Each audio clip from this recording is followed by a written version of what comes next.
I'll put you man the king in the middle, I don't know. Flank way. That's good for me.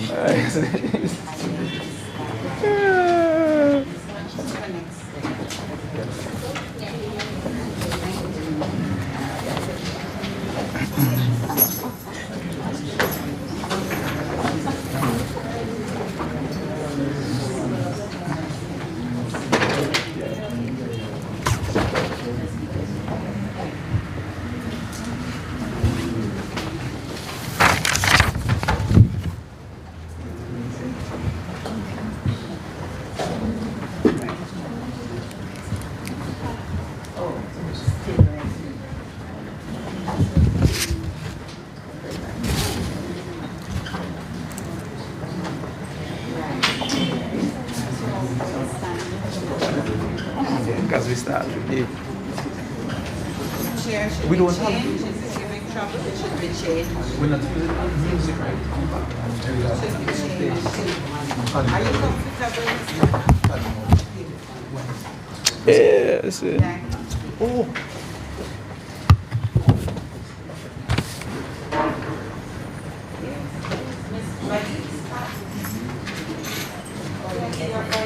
Yes. I just wanted to make sure. That you're here. Yeah. Right. So good morning, everyone. We're about to commence this media conference hosted by the Garifuna Heritage Foundation, and we will start with a word of prayer, and I'll invite Miss Patricia Baptiste, who is a staff member here at the University of the West Indies Open Campus. May we stand as we pray.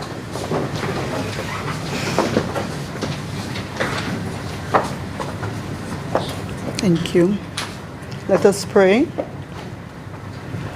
Gracious and Heavenly Father, this morning, O God, as we come before you, we thank you, Lord, for blessing all of us, for bringing us here this morning, and for waking us up. I ask this, our God, that you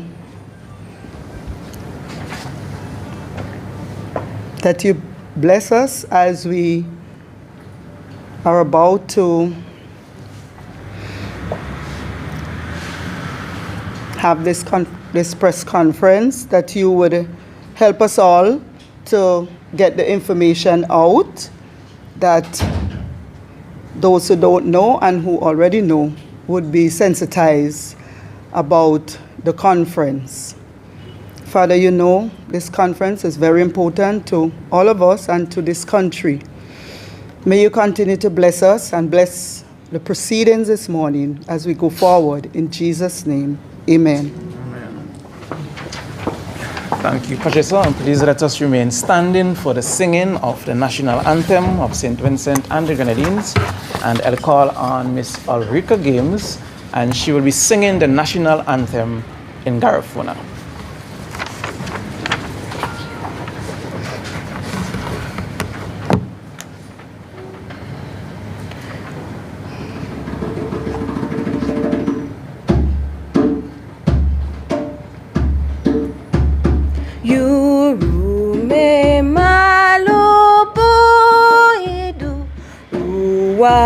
Wamuti wa bagariku afienti wa buagu wagera bubagwa kabalanuga haruga wawaseruba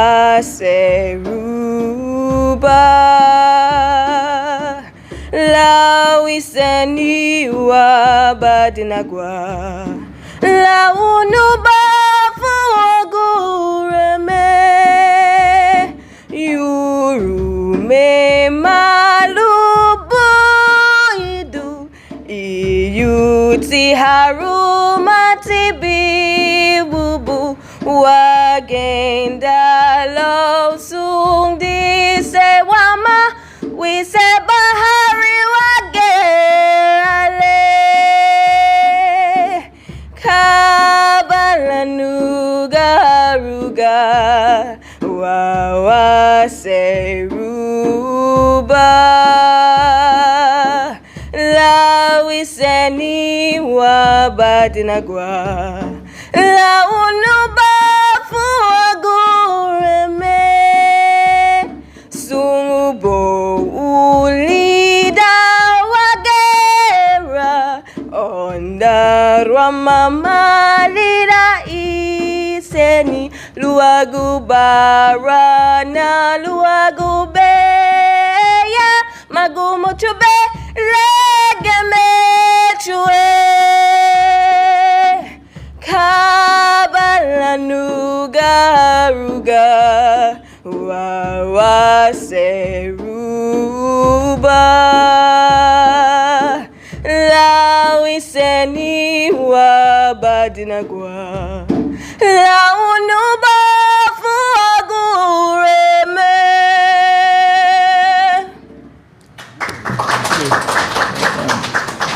Please be seated. Thank you, Ulrika.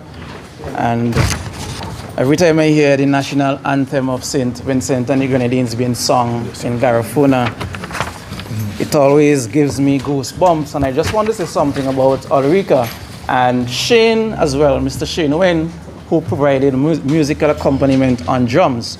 Now, in 2011, Mr. James Lovell, who is a Belizean musician, he came to St. Vincent and the Grenadines and facilitated a workshop that was really geared to help to reintroduce aspects of the Garifuna culture that, of course, were lost after the exile of 1797. And both individuals, Miss Ulrika Games and Mr. Shinwin, they attended that workshop. And it is good that they can be here today and we can hear Miss Games sing the national anthem in Garifuna. So, my name is Marlon Joseph, and I am a member of the Garifuna Heritage Foundation, and the reason for this media launch is to, well, this media conference is to officially launch the program of activities for National Heroes and Heritage Month in St. Vincent and the Grenadines, which of course is celebrated in the month of March. I have a number of speakers who will come to the podium and they will speak more about these events. The first person to do so will be Mr. David Darky Williams, and he is the president of the Garifuna Heritage Foundation. And I will now call on him to come and give some welcome remarks.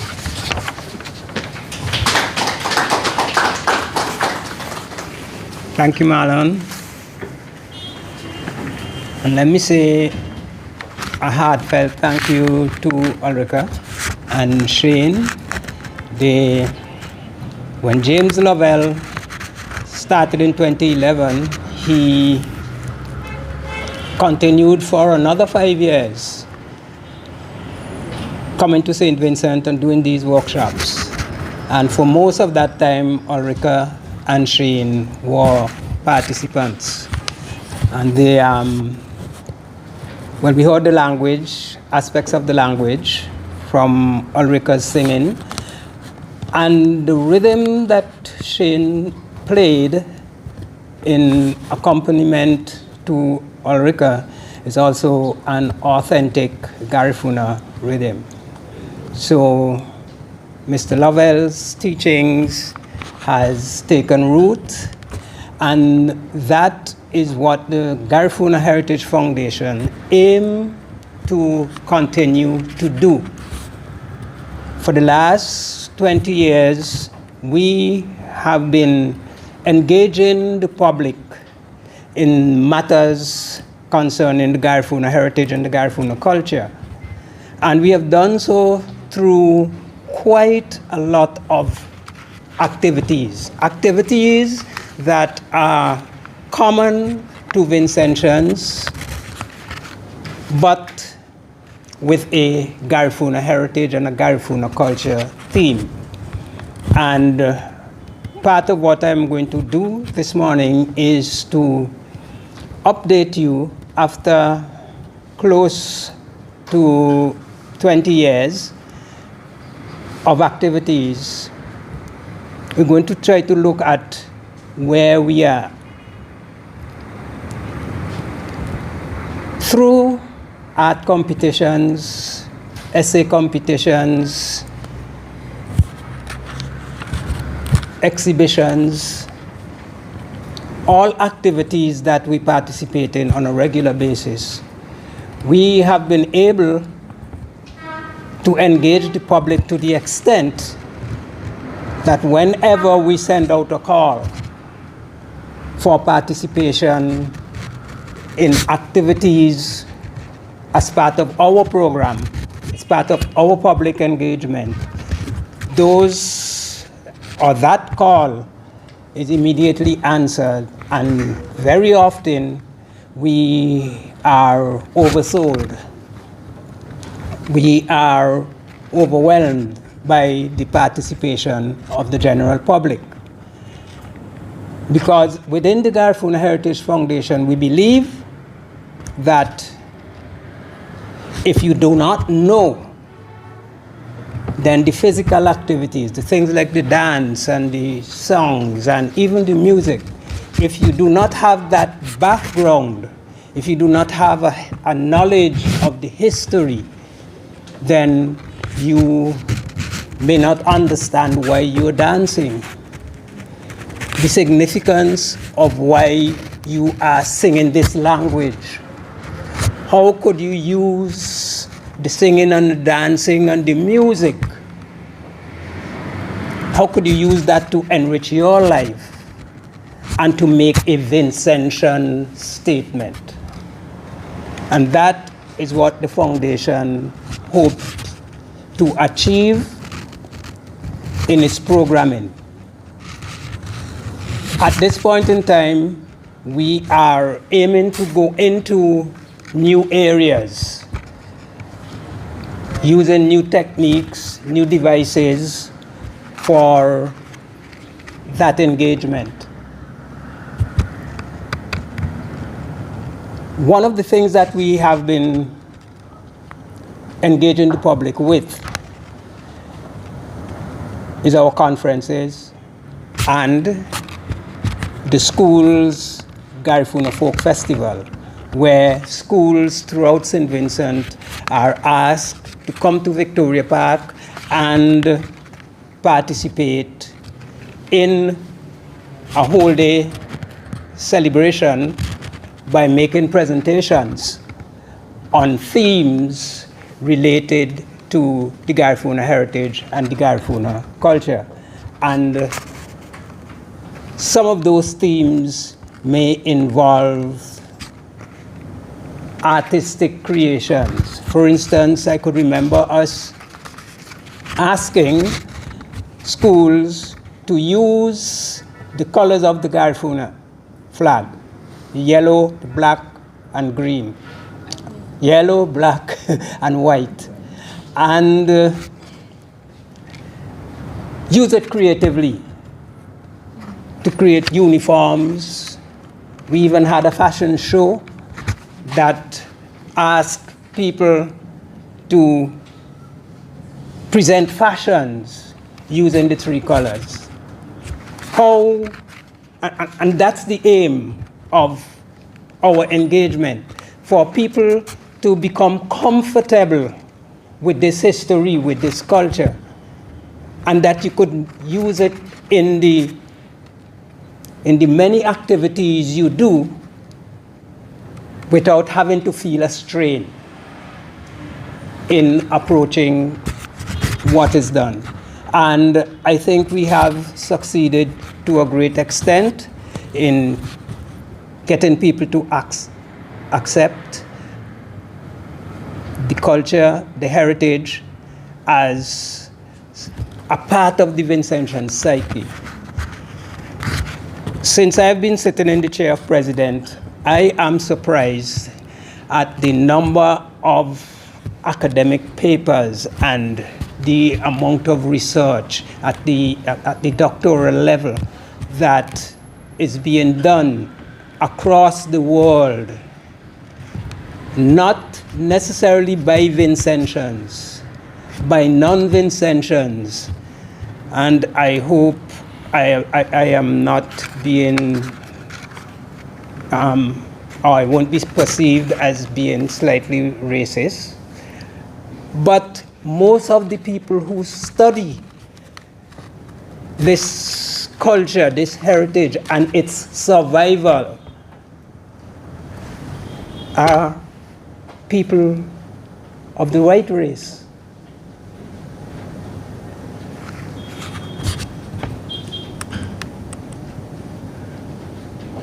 Sometimes I experience the negative response by Vincentians or comment.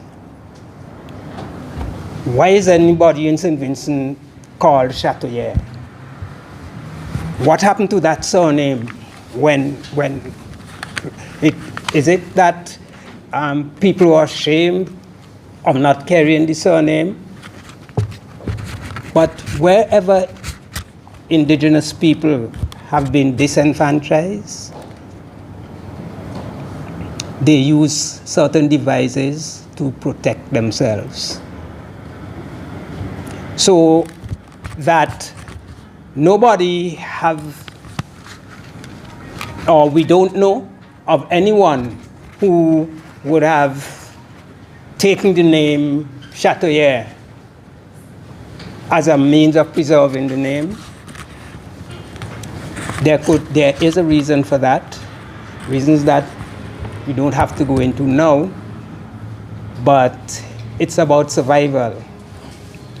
And we are seeing that the people in Belize, the Garifuna populations of Belize, of Honduras, of Guatemala, of Nicaragua, and where they live in smaller quantities in other Latin American countries, and in large quantities in North America, particularly the United States.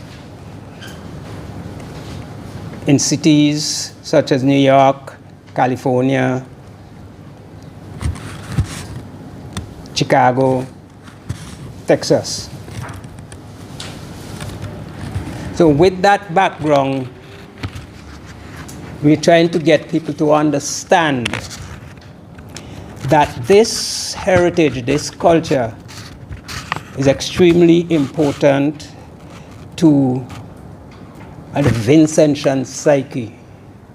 That there are many things in the survival of Garifuna that we can draw strength from to help to fashion who we are and where we came from. And I hope when the conference comes around, and you will hear a lot more about the conference by another presenter this morning, when the conference comes around, that you will not only be attending, but you will be engaging presenters as we seek to advance a reason for us to embrace this culture and this heritage. Thank you. Thank you very much, Mr. President David Darky Williams.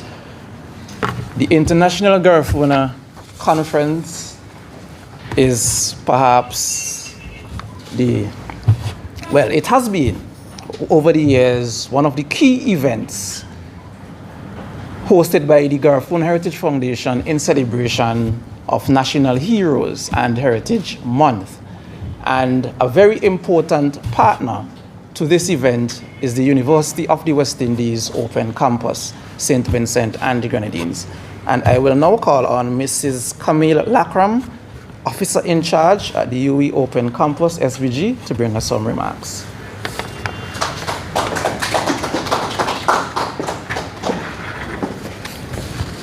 The Garifuna Heritage Foundation President, Mr. David Darky Williams, Technical Advisor to the Foundation, Mrs. Zoila Ellis-Brown, Senior Education Officer, Curriculum Development, Ministry of Education, Mrs. Aldia Dyer, and other ministry representatives, invited guests, members of staff, UWI Open Campus, members of the press, a warm welcome. It continues to be a source of pride for the Open Campus Countryside, St. Vincent and the Grenadines, to partner with the Garifuna Heritage Foundation in celebrating our history and our heritage and ensuring that that rich history with its culture, its contributors, and their impact is not lost with the passage of time. This year's International Garifuna Conference, From Reaction to Action, Challenges and Opportunities for Promoting Reparatory Justice for Indigenous People, takes us a step further from simply remembering and celebrating our history to actively exploring avenues for redress, and I quote, righting of historical wrongs. It is a principled plan of action endorsed by our own Vice Chancellor, Sir Hilary Beckles, presented at the highest international fora, and which, with dogged determination, has the potential to bear fruit for future generations. Our local Garifuna Heritage Foundation can rest assured that they will have the support of the Open Campus Countryside SVG in this and all future endeavors, and we look forward to more exciting collaborations as we keep our history alive. Thank you.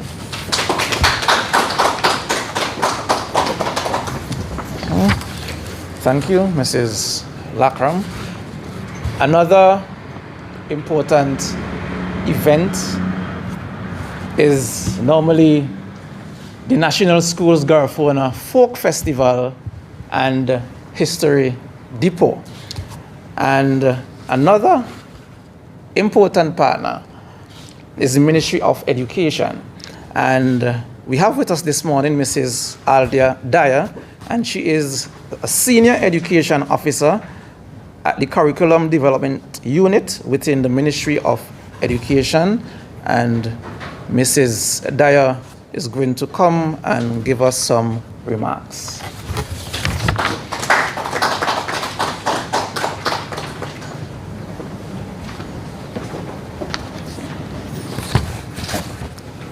Members of the head table, colleagues, media, a pleasant good morning to everyone. Good morning.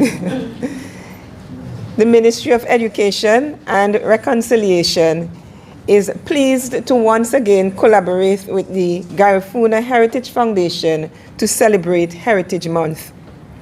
We know that even with a month-long celebration, there's hardly enough time to cover the many important historical events and accomplishments in this little nation. We are truly grateful that our leaders saw it fit to dedicate this month to highlight the contributions of our national heroes and the indigenous peoples of this nation. As the writers say, lest we forget. Therefore, I want to come today to urge all schools to participate in the 2023 Schools Folk Festival and the National Expo. This activity is part of the 10th International Garifuna Conference, which is being held under the theme From Reaction to Action, Challenges and Opportunities for Promoting Reparatory Justice for Indigenous Peoples. So as schools prepare their presentations, we want to urge them to consider the genocidal effects on our indigenous peoples, not only in St. Vincent and the Grenadines, but also in the region.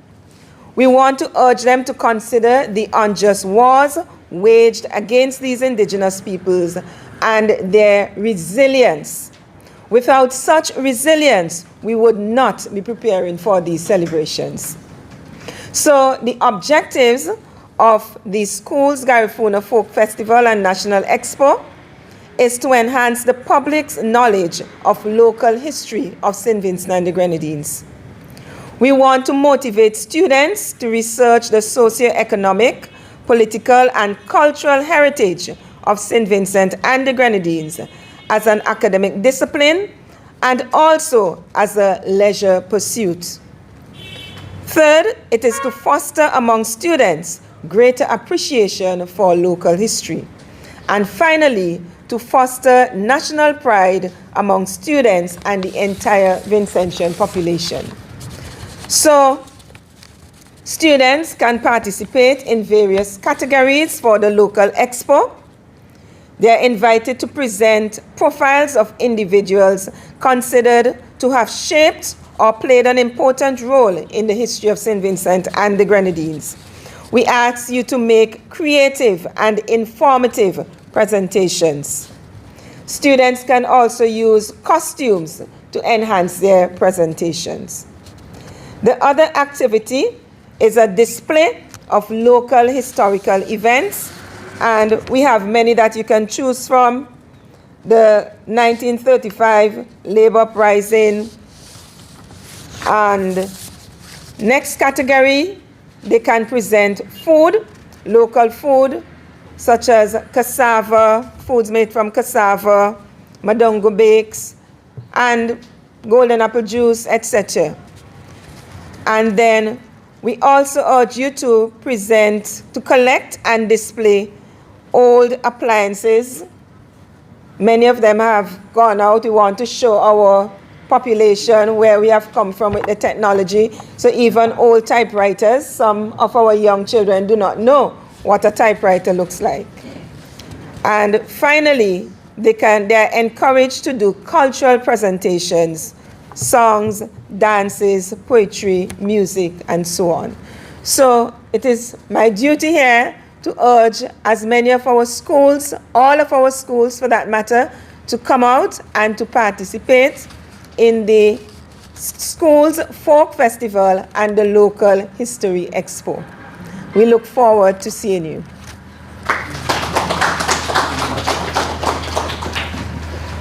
Thank you, Mrs. Dyer, and we look forward to a wide participation from the schools this year.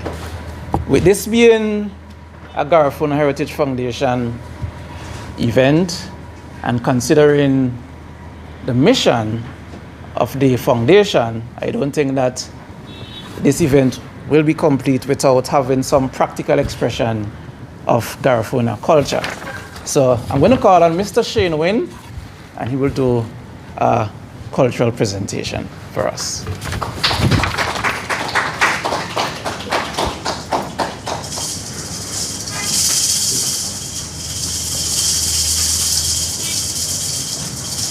Karinagu, Sarah Wama, Chuluada, Wumi Wama, Lida Abba.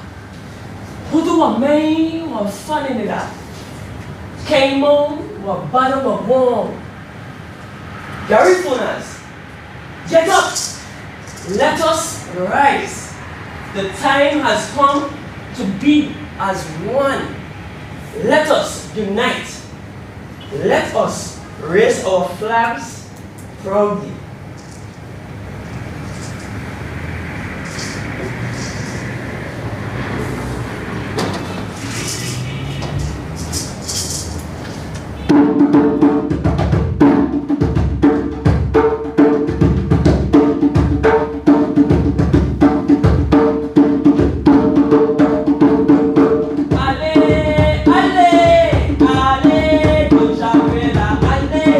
Ale, ale,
Thank you, Shane. And I think it's a good time for us to be reminded that the Garifuna language was actually recognized by UNESCO and declared as an oral and intangible, well, a masterpiece of oral and intangible heritage of humanity.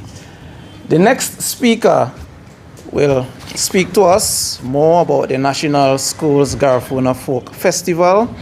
She is the team leader for this event. Her name is Miss Cledana Peters. She is an admin officer too within the Ministry of Tourism, Culture, Civil Aviation and Sustainable Development. I now call on Miss Cledana Peters to come to the podium to bring us some remarks.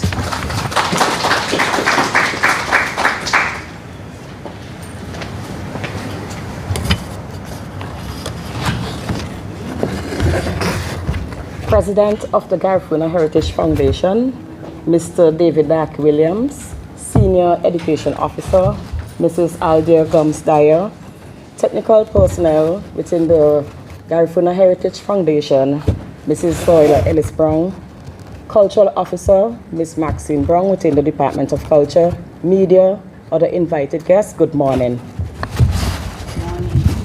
Morning. The National Garifuna Folk Festival is an annual event. However, due to the challenges posed by the COVID-19 pandemic and the eruption of the Lasafre volcano, this festival was last held in 2019. After such a long absence, it is indeed great to restart all activities.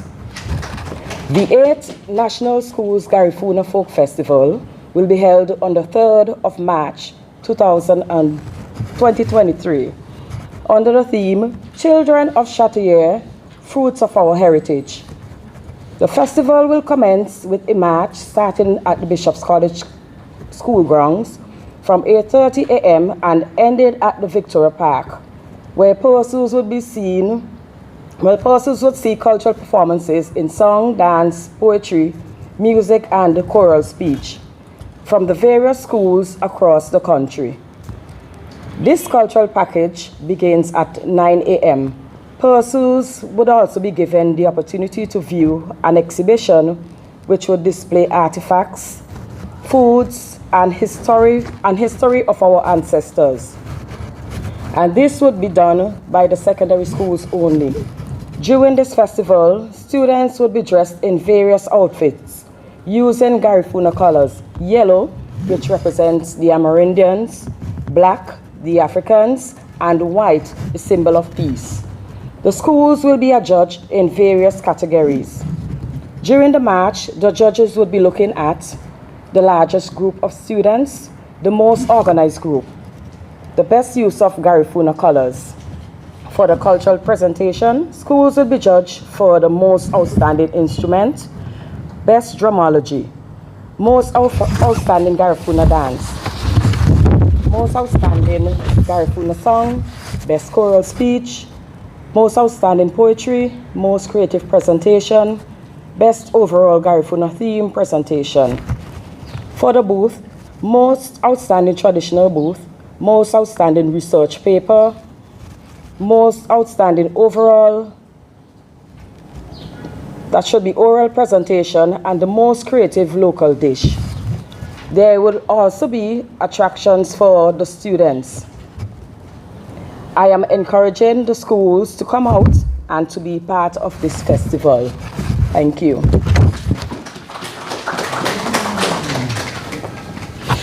And thank you, Cledana.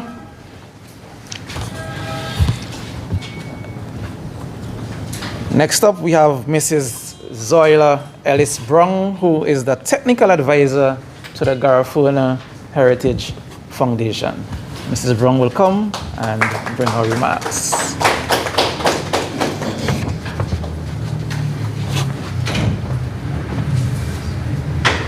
Thank you, Marlon. Members of the head table, invited guests, members of the media, all of those listening when this is broadcast, good morning.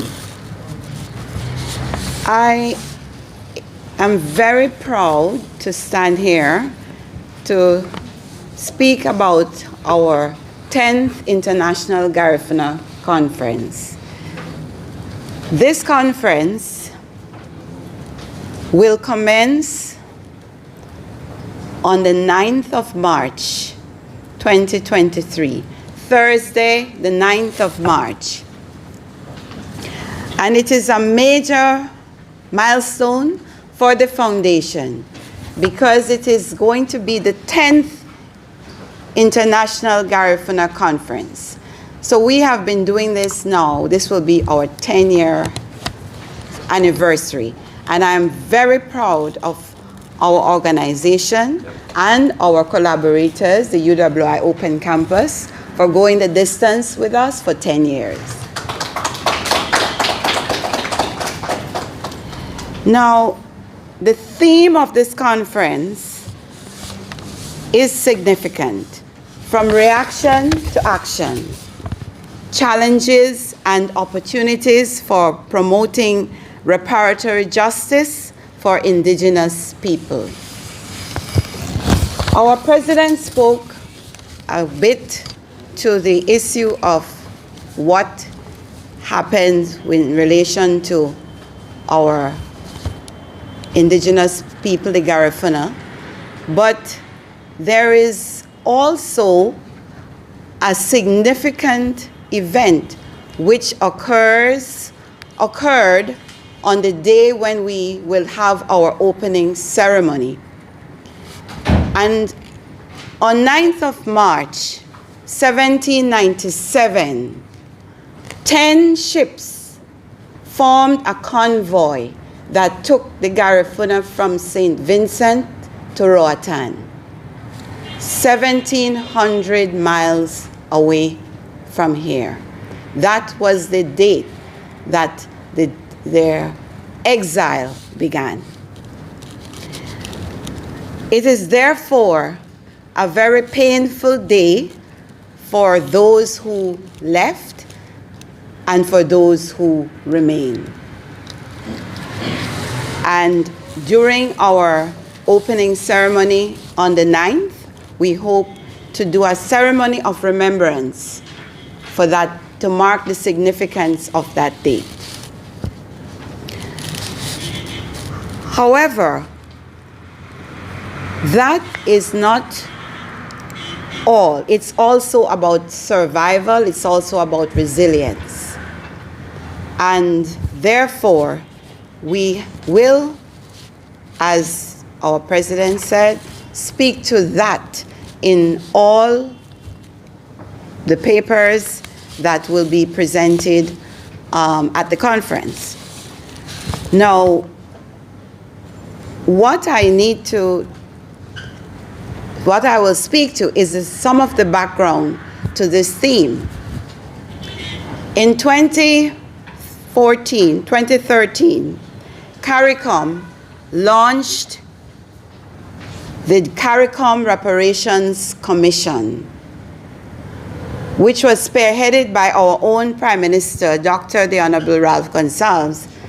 And CARICOM here in St. Vincent and the Grenadines held a conference which marked the beginning of the formation of the CARICOM Reparations Commission to seek reparations from European powers for slavery and indigenous genocide.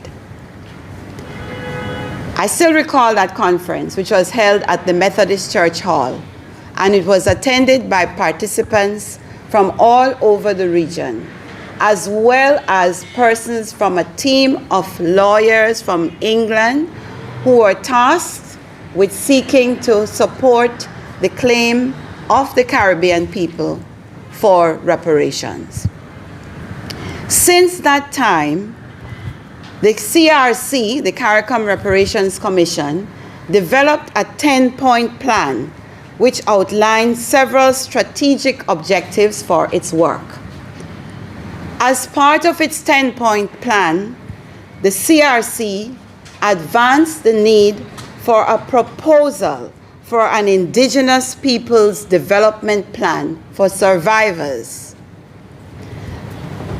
That 10-point plan has been the process, has been worked on by the CRC's Commission's office, which is now located at the UWI Mona campus in Jamaica.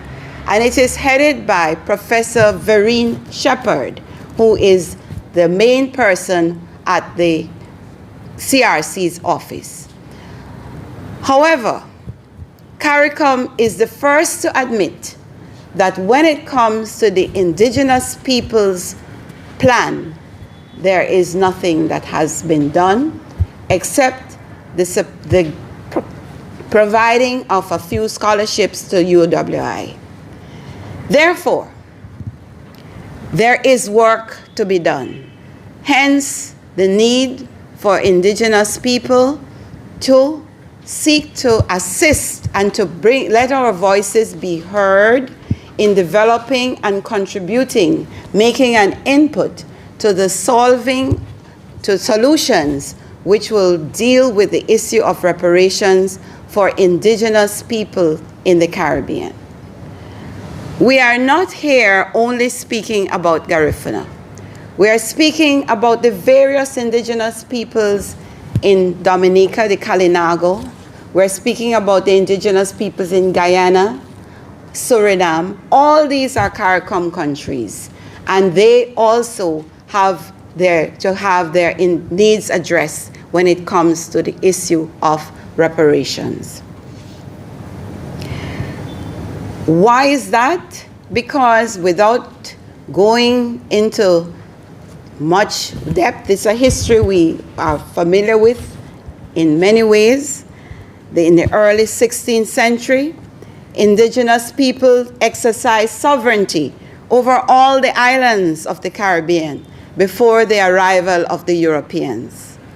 By the end of the 19th century, the vibrant population of indigenous people were practically decimated. Their culture, lives, and livelihoods were destroyed, and the territories over which they once ruled were controlled by colonial empires whose leaders had little or no concern for the survival of indigenous populations. This historical context illustrates how the indigenous people moved from being in control of their land and sovereignty to the present time, where, subsequent to the colonial aggression, there is now economic and social vulnerability presently experienced by these indigenous communities. This conference, this 10th International Garifuna Conference, and its theme will highlight some theoretical ideas which are gaining currency within the reparations movement as it seeks to actively promote and struggle for a reparations agenda for indigenous people in CARICOM and the wider world. And I say this because there's now a reparations movement which is wider than CARICOM, which is wider than the Caribbean. We have been in touch with our Canadian Indigenous counterparts, our Australian Indigenous counterparts, and our Latin American Indigenous counterparts, who are seeking the same form of justice, reparatory justice. Some of you may have heard recently as December of 2022, the Netherlands government apologized to the indigenous people in the Caribbean. Suriname is Dutch, and Dutch Guyana, that's Suriname, and Aruba, other countries, were also part of the Dutch Empire. And the President, the Prime Minister of the Netherlands, apologized. That is 2022. So we are not just speaking about something in the distant past. We are speaking about a struggle that is now, that is necessary, that must continue. And what the conference intends to do is to begin to work and make an input into the local and also the regional framework so that we can hopefully move beyond just a few scholarships for indigenous people. I hope that the conference will be widely viewed and participated in by people in St. Vincent and the Grenadines and also across the region. It will be delivered in hybrid modality, and that is going to be by Zoom as well as face-to-face. The persons presently in St. Vincent and the Grenadines will be able to attend at the National Insurance Conference Room, and there is no cost to attend the conference, and you are encouraged to be there. We have invited students from the community college, and we also will invite through the Ministry of Education students from the secondary schools, including particularly the 3rd, 4th, and 5th forms, to attend and get exposed to some of the ideas that will be shared at the conference. What are some of these speakers to the conference? Firstly, we have Professor Federico Lenzarini, who is Professor of Public International Law, European Union Law, and International Human Rights Law at the Department of Law at the University of Siena in Italy. Professor Lenzarini has written a collection of books, including being the editor of a book entitled Reparations for Indigenous Peoples, Indigenous, International and Comparative Perspectives, which is widely quoted in many respected journals. He is our opening keynote speaker. And because this is our 10th anniversary, I decided that instead of having one keynote, we will have 5 keynote speakers.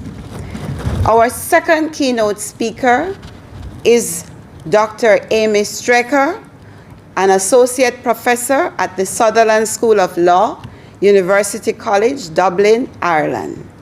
She's a specialist in cultural heritage law, and she has done research on indigenous issues in Dominica. In fact, her thesis was on the issue of reparations for the indigenous people in Dominica. Our third keynote is our own Dr. Gary Denny, who is Associate Professor of History at St. Mary's College, Maryland, and he is presently part of a team of historians writing the history of St. Vincent and the Grenadines. Our fourth keynote is Professor Anna Virgil-Jack. She is a professor of law, Faculty of Law, and UNESCO Chair of International Law and Cultural Heritage at the University of Technology in Sydney, Australia.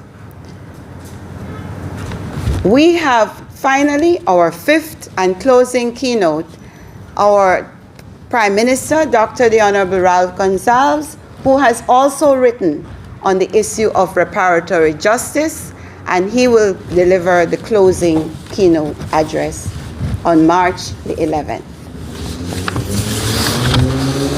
As I mentioned, this conference will be delivered in hybrid modality, and we will have presentations on the situation of indigenous people in relation to reparatory justice from representatives of the Maya community in Belize, the Garifuna community in Belize, the indigenous people of Suriname, and the National Taushaw Council of Guyana. We will also have the presentation on the situation of St. Vincent and the Grenadines, presented by Dr. Adrian Fraser, one of our noted historians. As other speakers who deliver remarks and be part of the conference will be representatives of a delegation of Garifuna persons visiting as part of a homecoming celebration from the United States. They will deliver, a representative from that delegation will also deliver remarks. We hope that at the end of this conference, we will be in a position to take this forward, because this is a long journey. We expect to form a reparations indigenous peoples working group to look at the issues going forward, and we have already received support from our indigenous counterparts in Canada to partner with us, as well as Australia, in this venture.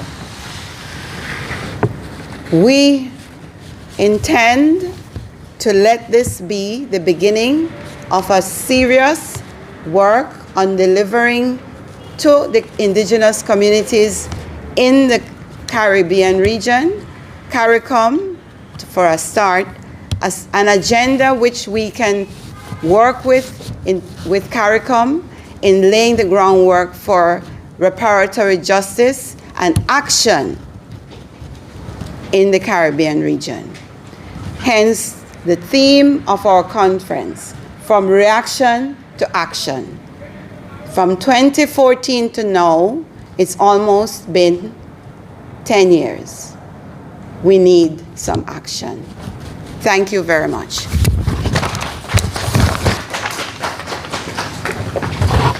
Thank you, Mrs. Brown. So at this point, we are going to open the floor. If you have any questions, members of the media, in relation to anything that has been presented this morning, you need further clarity, you now have that opportunity. So if there's any questions, no? So I take it that everything was clear.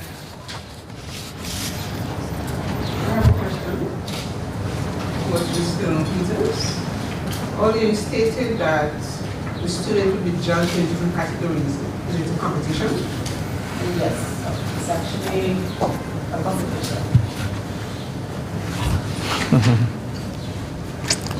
Thank you for your question, Maxine Brown. Well, we have that student that have the state discrimination on this something. Right. Is anybody see there and take everybody that that's the state for work 10 years now, heritage for conviction in operation. And then we make a report done which took 15 or 14 minutes. The whole operation business started. Is nothing really has been done. I think I'm responsible for the lack of action. I think that there has been a focus on the legal case which is being pursued in the Afro-descendants So you want to come up there? movement. Yeah, because so that they can get the audio for the. Yes. Reparations, your question is why there has been no action. And I'm saying that there has been action, but in relation to the African descendants, there has been continuous work done.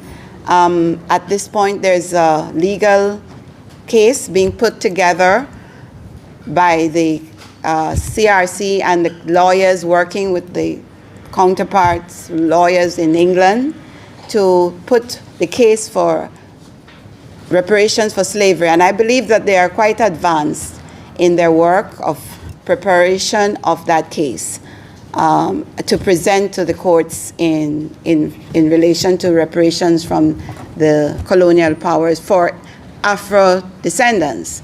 But as far as indigenous communities are concerned, they're really perhaps that has not been addressed for reasons of resources.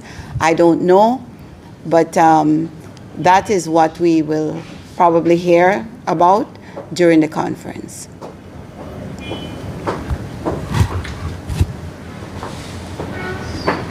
Right. Any more questions? Okay, so I think that's it. Okay. Oh, someone. Oh, okay. There's someone has a question in the back. Morning, everyone. Good morning. This is something our culture with the Garifuna people. Will there be something implemented to teach the language of the Garifuna as well? Ah, good question.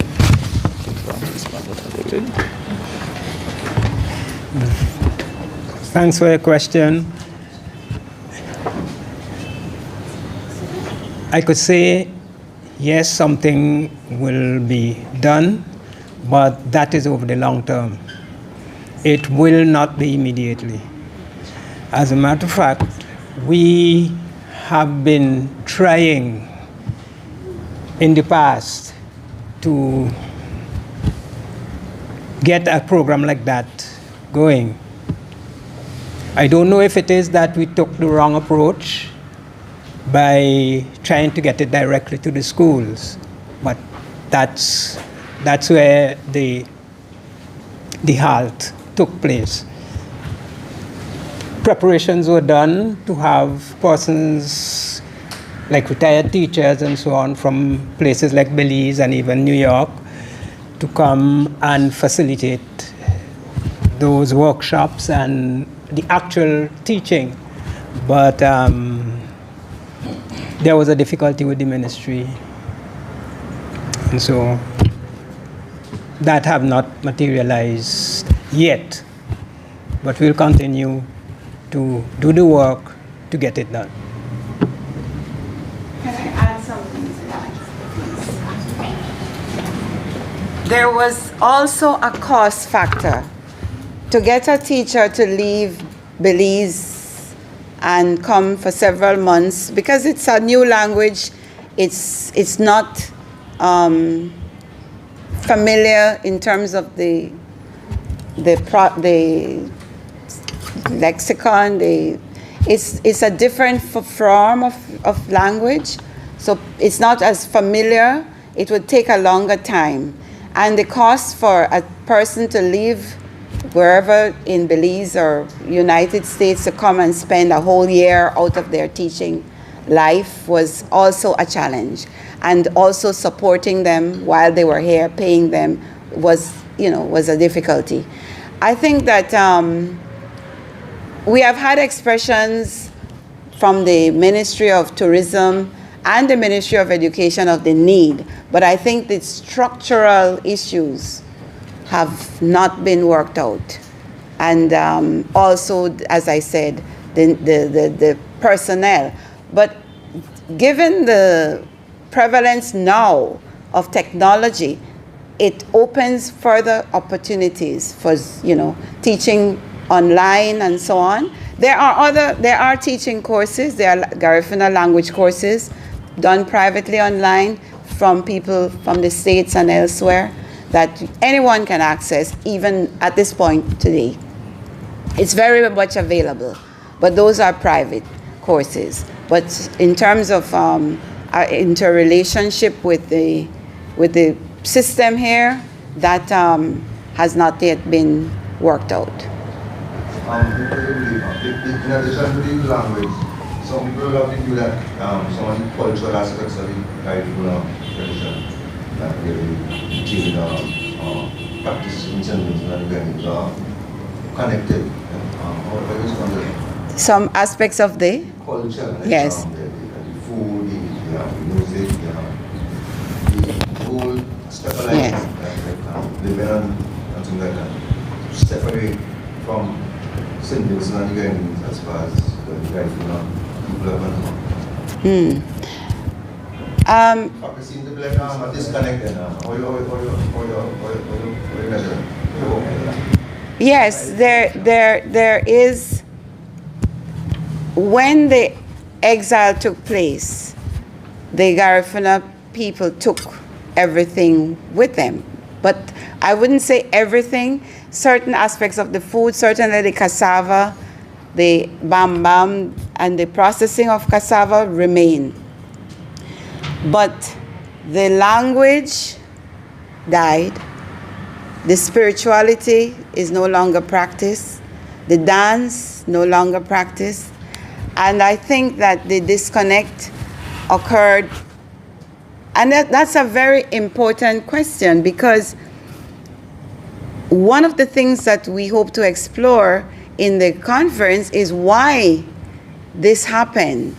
And I have been informed by historians who have done some research that they were forbidden locally here to continue practicing their culture, because you have the colonial powers telling you your brothers and sisters have gone and we had to get rid of them. You are not going to do the same, and they discouraged forms of practice of the culture, and that's one of the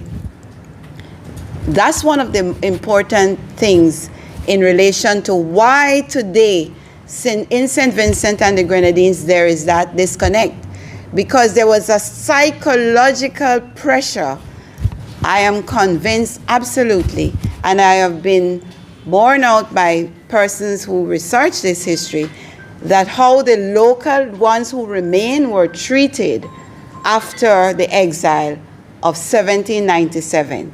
They were treated as, persons who were part of the enemy and pushed all the way up to live under a volcano, etc., etc.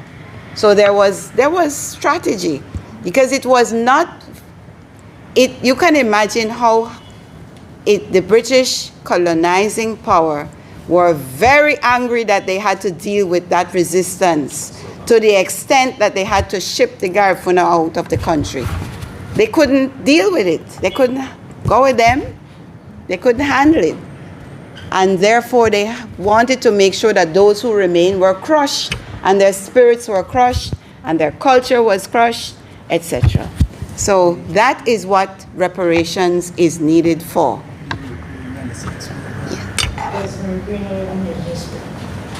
In relation to the question that the lady asked about the language, was there at some point, if I remember correctly, that was done, Lavelle, yes.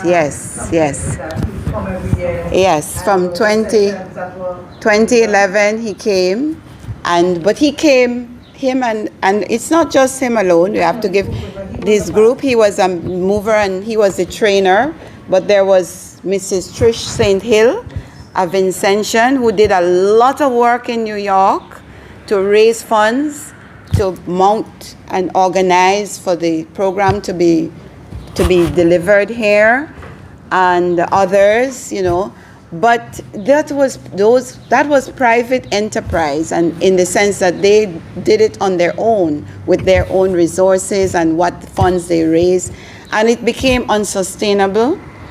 That's why, after a while they couldn't continue, because they fed the children, they transported them, etc., etc. So, there have been initiatives over the years. We did have a teacher coming from TGHF, brought a teacher, Miss Jessica Lewis, I think, who came and stayed a summer, a month, 2 months. There have been initiatives, but what is really needed is a structural program aligned through the education system, which is aligned with the regular curriculum in the ministry. That is what is required, with the resources that go along with that. And that I don't know when that is going to happen. Return of James Lovell. Yes. And let me just say that even as we speak, James Lovell and his team are planning to return in August of this year to do a similar summer program. and they hope to continue. So that is in the works now, and there is collaboration with the Ministry of Tourism and Culture, as well as the ministry, as well as the High Commission, the gentleman in New York, the consulate, Luther McIntosh, Mr. McIntosh, CG, Consul General. They are planning that now to launch that, to facilitate that visit. But as I say, it needs to be sustained.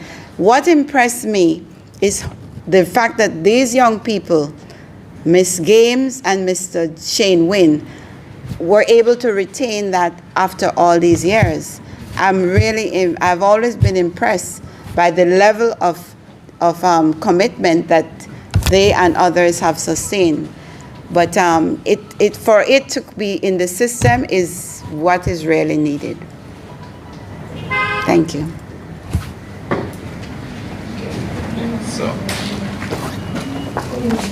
So we've had some really good questions that I think have opened up our appetites for the 10th International Garifuna Conference.